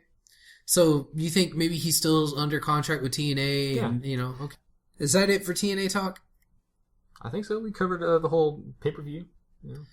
Is it going to be a good pay-per-view or not? What are our expectations for this? On a scale of 1 to 10, it might be I'm expecting it to be a 5. Really? Yeah. On a scale of 1 to 10, 10 being the best, 1 being TNA, I'm expecting it to be a 5. It's okay. Trav? 7 being a pass, or 7 being... I was gonna give it at least a 7 or an 8. You think it's going to be that good? I think their roster. I think the performers are going to go out there. They're going to amp it up. They have to. I mean, this is make or break for TNA. You know, that is one thing about TNA, and I've said this a million times and I'll say it again. On average, the in-ring work and the in-ring quality in TNA is sometimes a little bit better than in WWE. You know, the thing that messes TNA up isn't the in-ring work. It's the booking and the silly storylines and the in-continuities and all that. It's not the talent in the ring. Right. You know, so from that standpoint, just from the wrestling point of it, I think it's going to be good. And there might be some shenanigans, but I hope to be proven wrong, but Yeah. I'm going in with low expectations. Because again, it's back in California. lowered expectations. That just went over you like a plane, didn't it? No? 4 out of 10. I'm going in there with low expectations, and I hope that they surprise me. But if not, I won't kill them because I went in there with low expectations. Yeah, and I think I'm going to agree with you, but I'm going to give them a little bit more. I think that this might be a 6 out of 10. Wow, am I giving the highest score? Or I'm like I think highest? you are. Wow. The guy that didn't care and didn't want to answer half of the damn predictions. I'm trying to. I answered all the predictions. Oh, razzle frazzle. I don't know. Shenanigans. All right.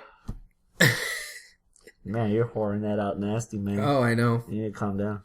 Well, I don't want to disappoint people. As soon as you came out of the womb, brother. Ah. All right. Well, it's funny because it's true. TNA isn't the only thing that we are looking forward to this weekend.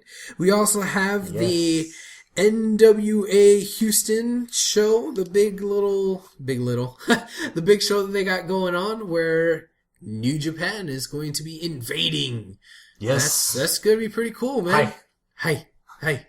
So, we have the NWA World Champion on the line. Well, we're going to have him on the line. So, why don't we go ahead and cut to that and talk to him for a little bit and then talk a little bit about the NWA show. Sounds good. Go for it, man. All right.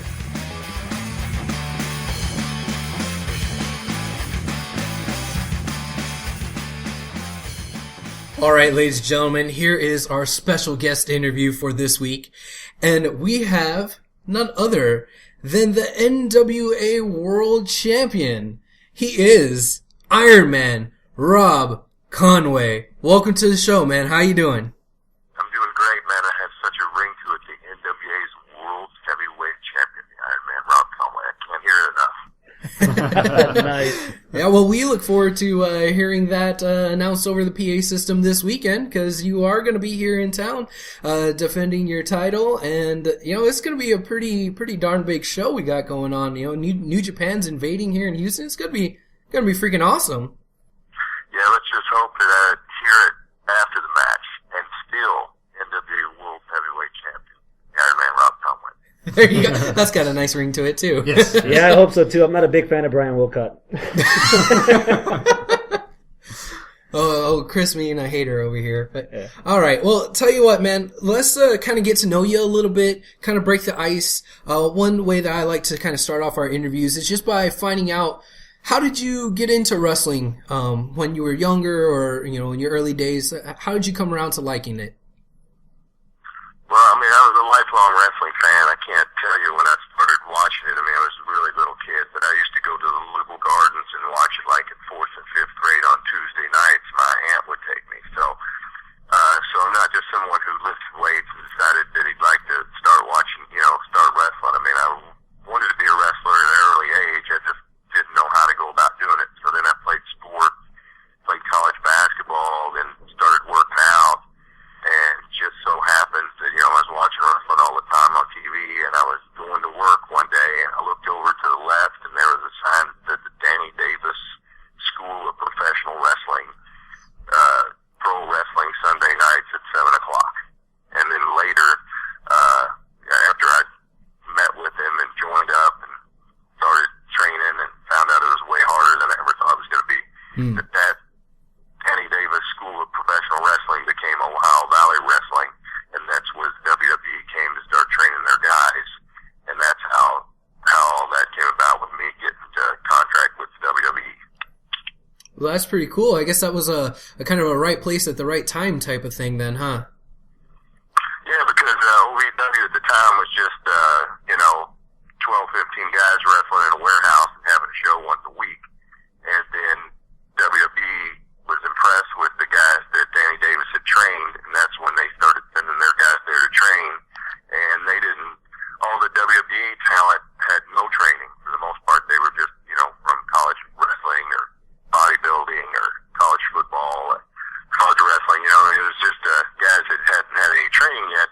So for the most part, some of the guys that got contracts in the beginning, me, Nick Dinsmore, Flash Flanagan, and the guy by the name that later became Danny Basham, on television, we were kind of the guys that,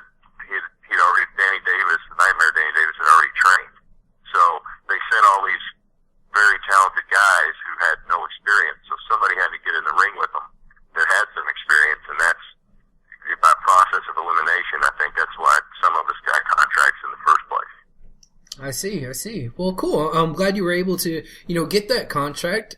We did, get to enjoy some of your time there at WWE. Why don't you tell us a little bit about how you feel about your experience working in WWE? I mean, I loved it. I mean, it's getting paid to do what you love. I mean, I first in the developmental system. I mean, we started out training anywhere from 2 to 5 hours a day and getting paid to train to learn how to wrestle. That was great. And we'd have 2 or 3 wrestling shows a week, and generally they weren't any more than about a 2-hour drive. And then moving up to the main roster and starting out on Raw, and pretty much my first match I pinned Bubba Dudley in a tag match. My first match on Raw. So, and then got to wrestle at SummerSlam and all the pay-per-views, right out of the gate. So, been traveling with WWE. I got to wrestle in 49 states and 11 countries, and wrestle 4 nights a week, every week, and different towns every night. I mean, if you love what you do, you want to do it as much as possible. So, in that aspect, WWE was great. I really have no complaints as far as the way things went there. Also, during your time in WWE, I know you did a little bit of both. You did some tag team wrestling, and you had a singles run also. What do you prefer more? Do you like to do the tag team wrestling, or are you more singles guy? Yeah, I like them both. I mean, I really like to watch tag team wrestling. I mean, I think there's so much more going on. There's, more people in the match. It's really easy to, distract the referee if need be.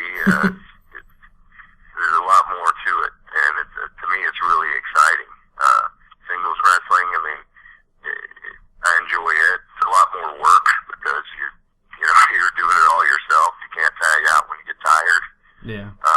But they've both been good to me, and I think they're both exciting. I think tag team wrestling sometimes is nowadays more than ever is probably kind of put on the back burner, but I enjoy watching tag team matches.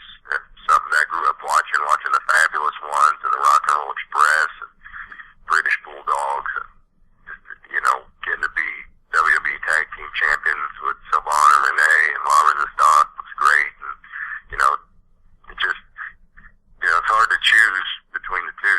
Once you're in tag team mode, then you really enjoy doing it. But right now, for the last 5 years, I mean, I've been in singles wrestler, and that's been my main concern. Okay. I know just a minute ago you just mentioned Fabulous Ones and British Bulldogs.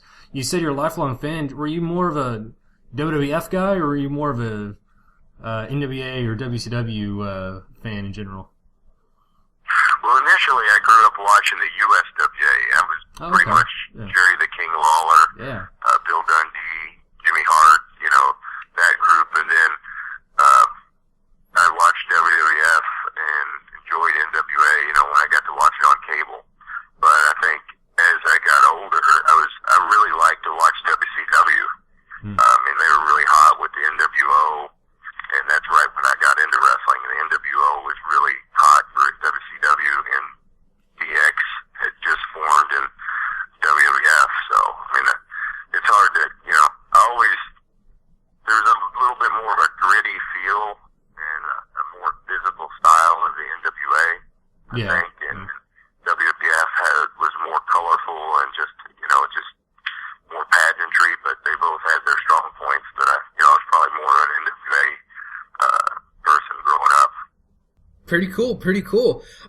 I want to ask you a little bit more about some of your NWA stuff and your NWA career. But before we get to that, I just kind of want to wrap up this part of talking about your career from like WWE and all that. What was your favorite moment or your favorite time whenever you were in WWE? The favorite time period that I had in WWE, and really kind of two things. When I was in La Resistance and we were a tag team, I mean, I got to wrestle some of the best wrestlers in the world. I mean, we tag teamed against Chris Benoit and Edge. We tag teamed pretty regular against Rhino and Tajiri, pretty regular against the Dudleys, and then William Regal and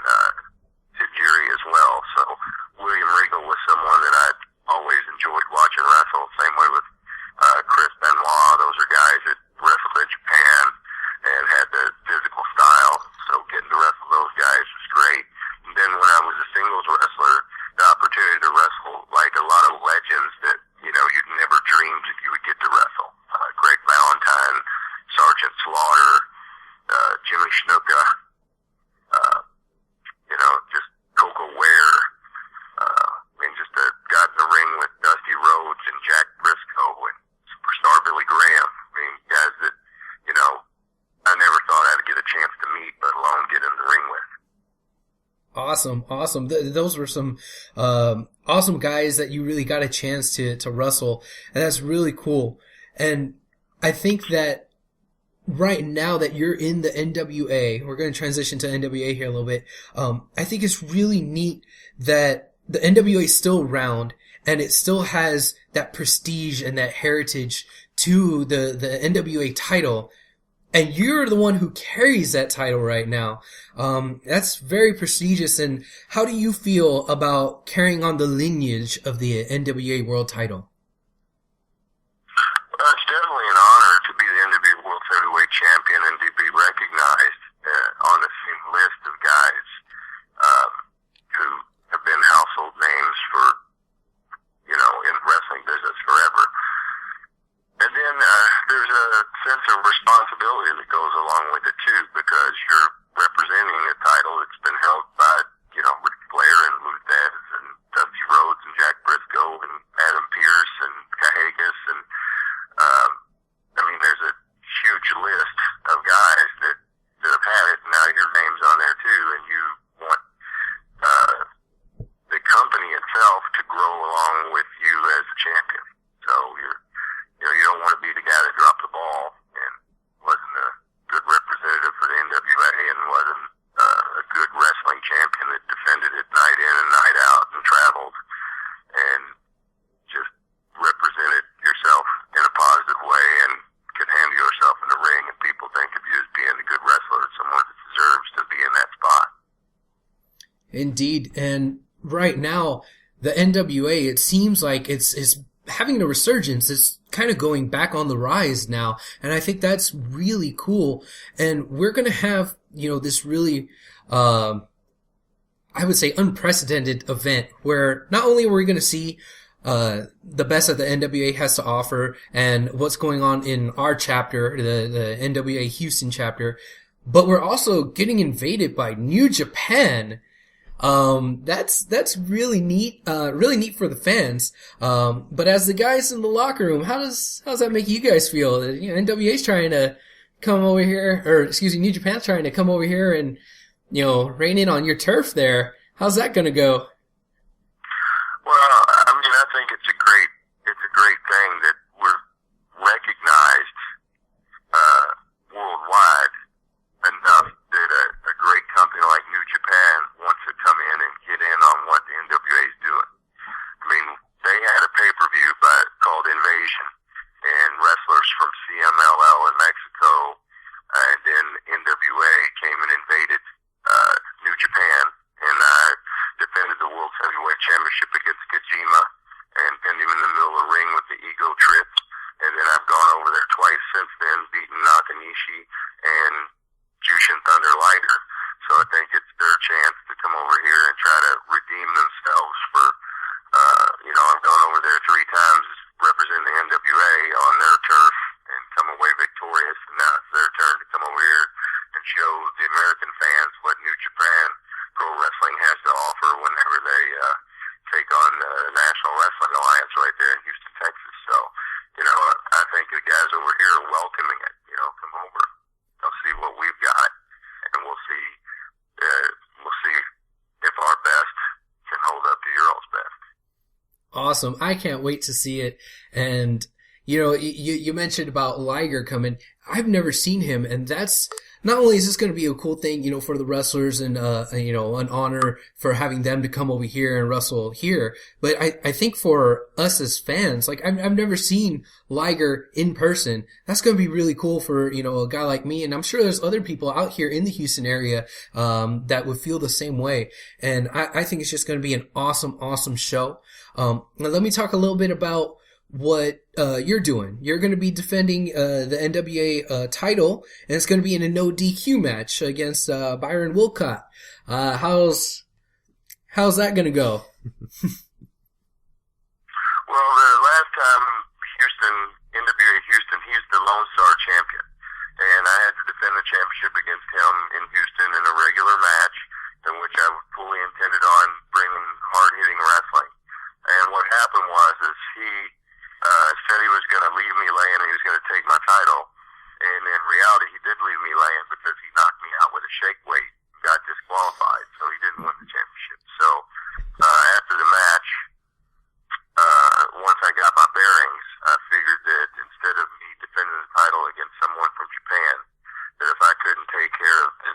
home, then there was really no reason for me to be going against somebody from New Japan. So I said, hey, I want to wrestle Wilcott again, and if he wants to bring the shake weight, let's go ahead and make it legal this time, and I won't be expecting to, any headlocks and any type of single leg takedowns. That it's going to be a fight.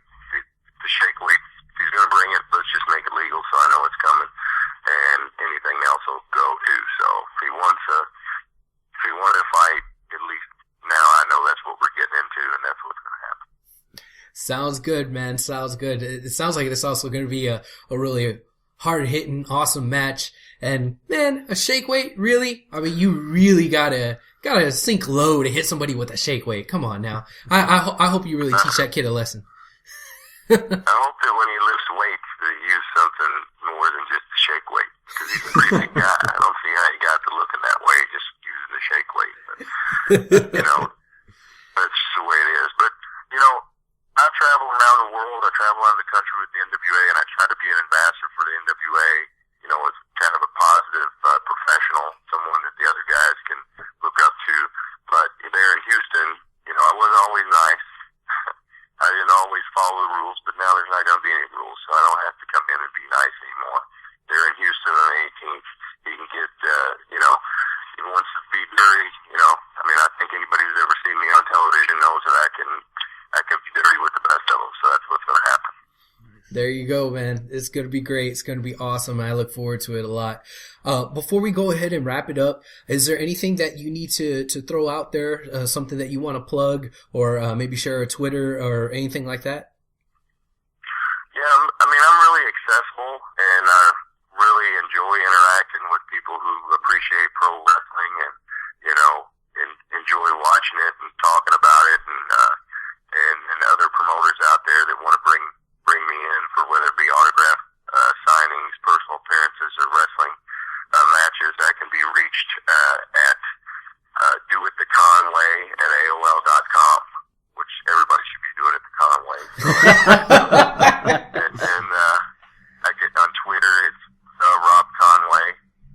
All right. How many other and then also through the Facebook, it's Rob Conway 2. Because the regular Rob Conway's full, so I got to go to Rob Conway 2. Rob Conway 3 coming soon, but Rob Conway 2 is the way to do it right now there on Facebook. So, and just about anything, you can contact me, and it might not be right away, but I will get back with you for sure. Awesome. Well, thank you so much for coming on to the show. It was a pleasure and it was an honor, and we really look forward to seeing you in action this weekend. Well, I just got to tell you something. A lot of people know the NWA over the years, and a lot of people know there's one phrase in particular, and I just had to slightly adjust it. To be the man, you got to beat the Iron Man. I see what you did there. Do it at the Conway in 2013. Awesome. We'll definitely have to see the Iron Man in action. And, just taking care of business, man. That's going to be some good stuff. Thank you so much for coming on the show. Hope to talk to you again soon. Appreciate you guys.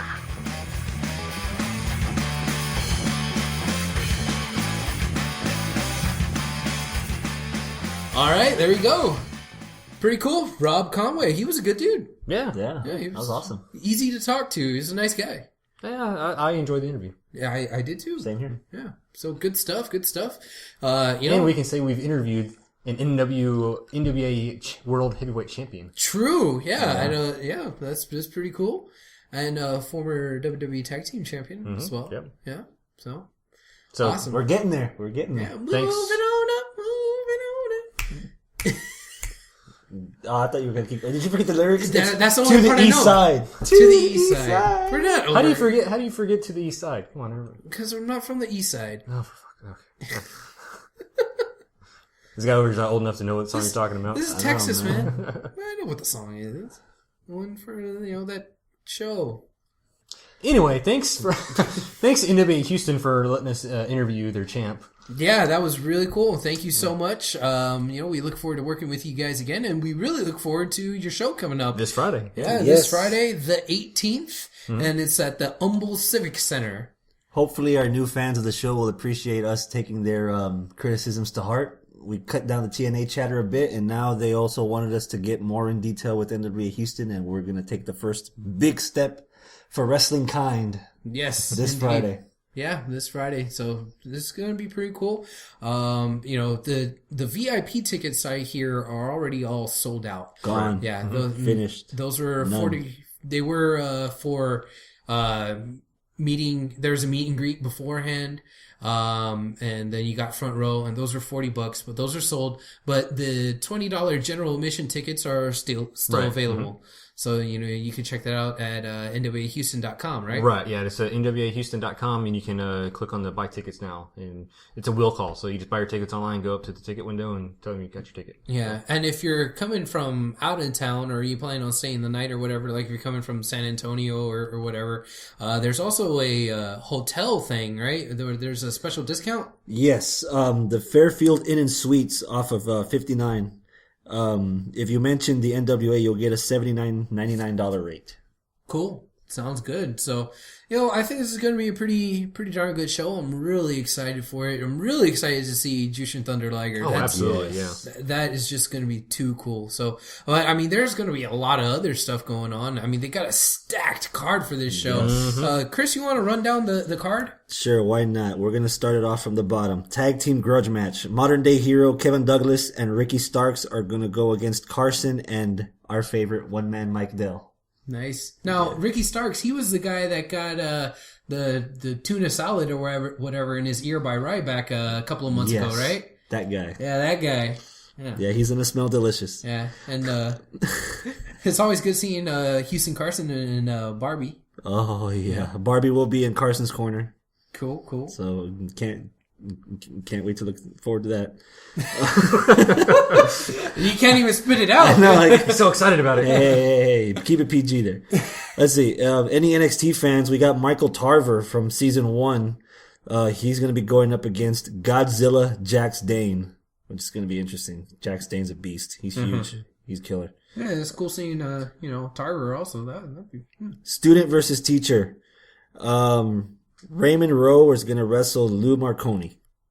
So Raymond Rowe is going to be here. Yeah. Awesome. I really, really like Raymond Rowe. And there is a bit of history in this match too. 10 years in the making, Was it Lou Marconi? He's the teacher of Raymond Rowe there. So this should be interesting. Yeah. Wax on, wax off. Student versus master. We've got the NWA Lone Star Tag Team title match. The Sons of Texas, Cowboy James Claxton and Alex Reigns. I don't know why I said it like that. It just No relation to Roman Reigns. We'll defend the title. Come on, we're all thinking it. None whatsoever. Against the Lords of Chaos, Damian Wayne and Lance Erickson. Let's see. NWA World Junior Heavyweight title match. Jason Kincaid, the Gift, is gonna defend against Chase Owens. All right. Here's where the invasion part starts to kick in. International tag team matchup. The guys from New Japan, Guido and Watanabe, are going to wrestle against the Kings of Underground, Ryan Genesis, and another favorite, Scott Summers. Hi. Yes. Hi. NWA World Tag Team title match. Here's the good one.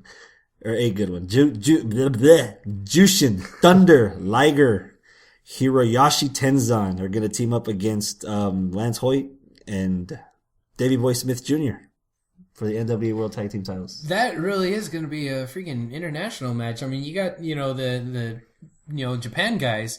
Then you also got D.H. Smith, Canadian. Yeah, that's Hart Dynasty. Cool. Yeah, Hart Dynasty, yeah. Hey? Hi. Hey? Hi. No, I was doing the Canadian for, Yeah, I know. I was doing the hi. Yeah. You lost me there. Yeah, it was a bunch of shenanigans. Oh, man. I like that sigh you just did there, Kiff.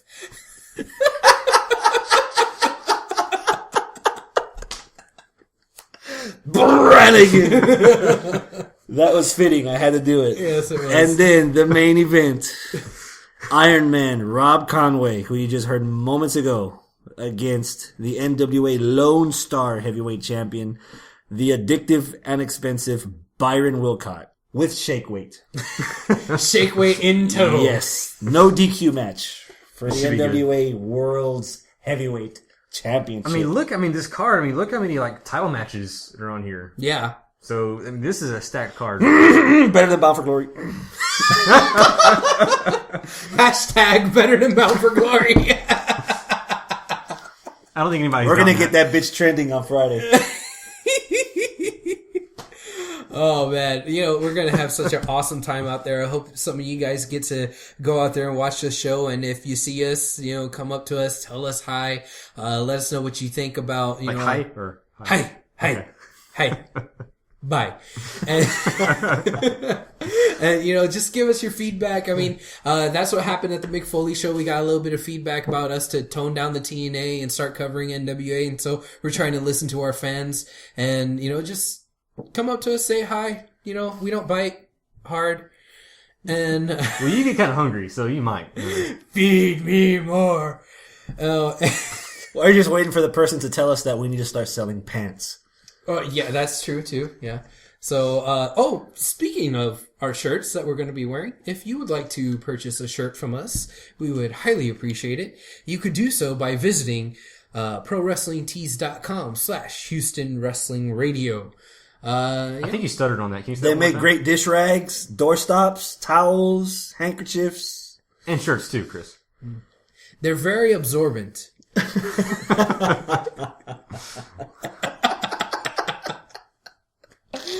Anyway, ProWrestlingTees.com/Houston Wrestling Radio. Be one of the cool kids. See, Since when were wrestling fans ever the cool kids? well, the cool kids out of the wrestling fans. There's even in wrestling fans, there's a hierarchy. Is there? That Yeah. we are not a part of. We're not. Hell no. Have you seen yourself in the mirror? I don't like to keep mirrors around the house. Okay. Because they break. This guy. All right. Let's see. Oh, you know what? Alamo City Comic Con. Yep. That's coming up here at the end of the month as well. You're still going? I bought my ticket. You did? You're still going to wear pants? I'm planning on it. I don't know. Things happen. Take pictures. Yes. We had mentioned some of the wrestlers that are going to be there. Well, another one got added to the list. Scott Norton. Yep. So, we're going to have Scott Hall, Kevin Nash, X-Pac, Scott Steiner, Scott Norton, Bret Hart, and Hernandez. And Buff Bagwell and Vincent. Or AKA Virgil. Virgil, right. Holy crap, he's going to be there? Yeah. Dude, if you Not I'm warning you right now. Do not make eye contact. He will not leave you alone. Oh, I know. I've seen him before. So, I'm warning you, man. We want you to come back. if any of you guys didn't get a chance to come out and see these guys when they were down here I've in never been to a convention Pasadena, before.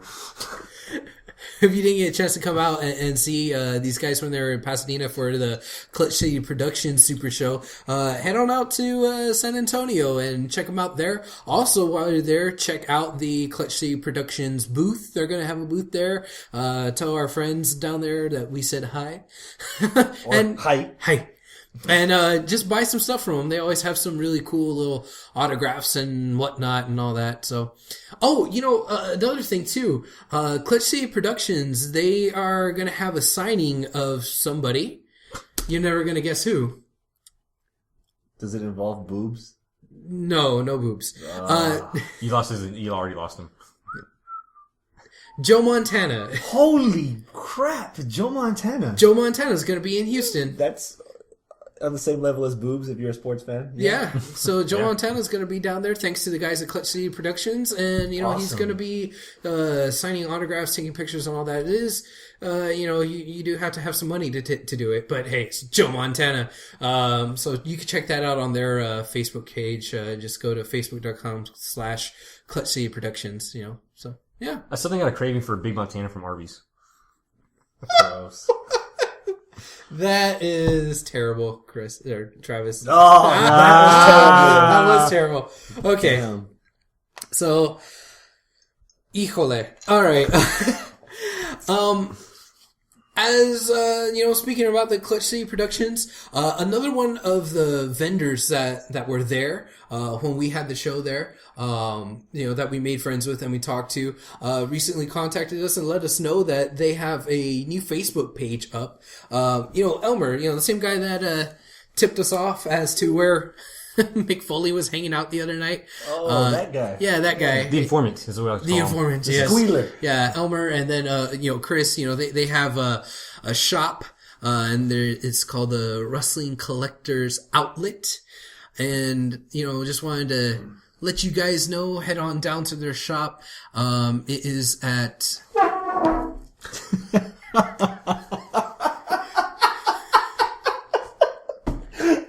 That just happened. You had. I couldn't see from here. You blind fuck. I know. Stop laughing. Let me start. He has glasses too. There's no I excuse. couldn't see it from here. The text is real small. That's what she said. Are you done? No. It's funny. I'm trying to catch my breath. Oh man. Oh, I'm sweating Did over you ever here. watch the Simpsons episode where Mr. Burns was laughing for like 2 days straight, and then he stopped to think about why he was laughing, and he goes, "Oh yeah," and he kept laughing some more. That's this moment right here. There you go. What else you want? You're an ass. So I've been told. At least I don't smell like one. You ready? Well. Today. Oh, okay. Yeah. All right, Now, whenever you're ready, I'm ready. go for it. Fuck it, I'm gonna just read it for you. They're at 7355 Highway 6 South in Houston, Texas. Houston, Houston, Texas. not Huston. Oh, okay. Yeah. Yeah. Another grammar slam moment right there. Somebody please hit me with a Yeah, chair. 7355. So you can't read. I can see. I didn't say I could read. Highway 6 South, Houston, Texas. There you go. It's that guy doing the white person around here. Oh, jeez. So anyway, go check these guys out. If you saw our video from the sports for the Clutch City Production Super Show, Your skin's getting colored, dude.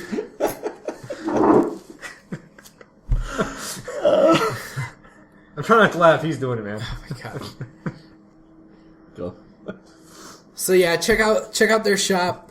If you remember seeing them on our video from the Clutch City Productions Super Show, they had everything. They had, trading cards, figures, autographs, DVDs, magazines, all kinds of stuff, all wrestling related. And they were really cool dudes, really friendly with us, and I'm sure they're friendly to you guys as customers and all that. So go on down there and get all the wrestling merch that you so desire. Give them your money. Yes. Jump on the bandwagon while there's still room. Right. And you can also follow them on Facebook and give them a like on their Facebook page. It's facebook.com/Wrestling Collectors Outlet 713. Again, that's Wrestling Collectors Outlet 713. All right. So, let's see. The next thing I want to get to is that the tables were kind of turned on us here this week. We had somebody interview us. Who'd have thunk it? Define us. Us, as in Houston Wrestling Radio. Okay. Yeah. As in me and Travis, not you. Screw Exactly. you, Chris. All right. Anyway. Yeah, Brad Gilmore, he posts things on a website called dayandadream.com. It's basically a website where they pretty much cover culture and personalities and things like that in the Personalities? in the Houston area, and they wanted to ask us a few questions to type up in an article that they put on their site, and basically kind of get to know us in Houston Wrestling Radio a little bit. Do you think it was like they accidentally mentioned us or asked us instead of someone else? No, it was us. No, bro. Yeah, Well, since Abel's Mexican, he's got the culture part down. So by default, you're the personality. So Oh, thank you. That's how Yeah. that levels out, and that's why I got the short end of the stick. Yeah. Yeah. Among other reasons. Lots of other reasons. Yeah. But we don't have enough time, so.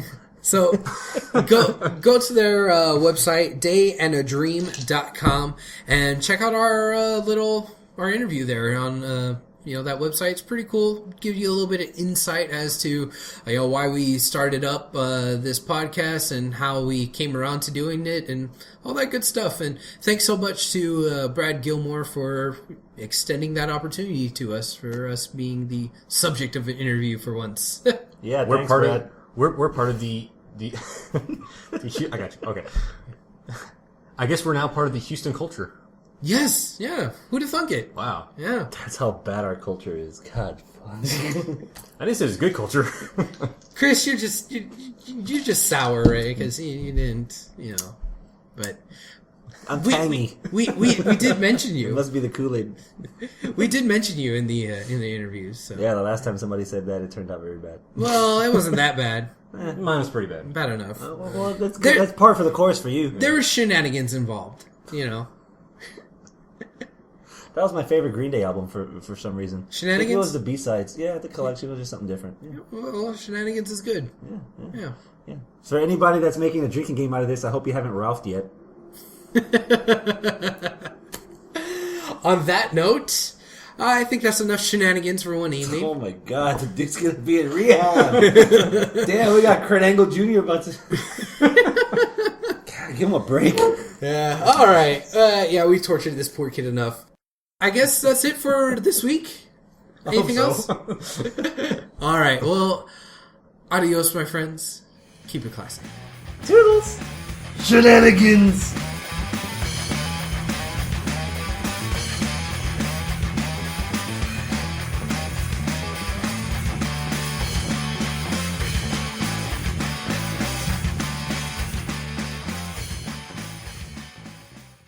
So I guess that's it. WWE talk. Shall we move on? Yes. All right. Cool. Hey, why don't we go ahead and get to our interview, huh?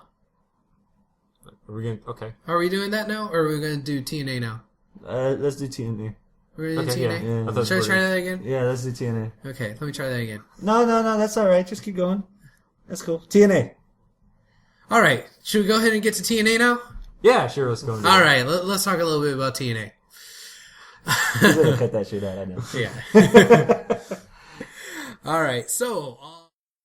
That was wonderful. Bravo! I loved that. Oh, it was great. Well, it was pretty good. Well, it wasn't bad. Well, there were parts of it that weren't very good, though. It could have been a lot better. I didn't really like it. It was pretty terrible. It was bad. It was awful. It was terrible. Get him away! Hey, boo! Boo!